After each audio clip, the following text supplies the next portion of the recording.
بعد ما خلصنا بزاف ديال الكريديات ديال الارملات وديال المحتاجين وكنتو نتوما السبب في هذا الخير هذا بعد الله عز وجل. الحمد لله جينا عند المنحنى هذا باش نشوفوا شي ارمله اولا شي محتاج باش اننا نحيدوا عليه واحد شويه ديال الهموم. لقينا واحد السيد عنده تما واحد شويه ديال الكريدي ومنحنى شاف شحال عنده تما في الحساب وخلصنا ليه داك شويه ديال الكريدي اللي عنده الحمد لله. ومن بعد ما كنا كندويو انا منحنى لقينا واحد السيد اللي كاين في واحد الحاله يرثى لها، يعني راه مريض بزاف الاخوان. شفنا الكريدي ديالو وعنده واحد الكريدي اللي كبير بزاف وقلنا علاش لا اننا ما نفرجوهاش عليه في هذا النهار هذا. ومن بعد ما شفنا شحال ديال المبلغ ديال الكريدي عنده تما الاخوان قررنا اننا نحيدوا عليه واحد النص ديال الكريدي الاخوان والنص الاخر ان شاء الله حتى نرجعوا عند هذا الحانوت هذا. وللعلم الاخوان انه كاين بزاف ديال الناس عندهم كريديات كبار في الحوانت والله يوفقنا ان شاء الله باش اننا نفرجوها عليهم. السلام عليكم، كيف الحال؟ شو بخير؟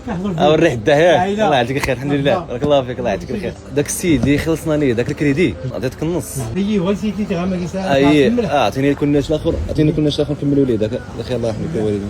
شحال بقات تما؟ 25000 و 130 هي اللي بقات. هو اللي قايد لي 50000 كانت 50000 50000 و 430 فتي 25 فتي نص. يعني دغما النص غير دغما غير النص.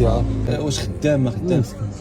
شنو الحاله ديالو كيفاش؟ مسكين مريض شحال هادي راه ديالي مسكين الطاس عنده دياليز عنده وهكا عنده الولاد عنده المراه ما كيصرف والو دابا وعنده البنيه عنده واحد البنيه دابا ما كيصرف والو دابا. عنده الطاس 1 2 3 4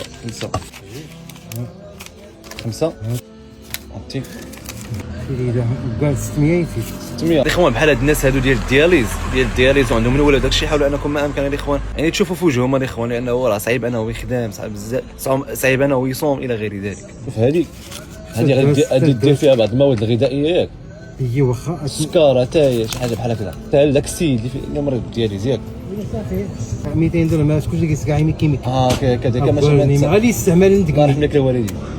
كيقبلوا امين الله يجزيك خير. خلصوا ب 100 هاد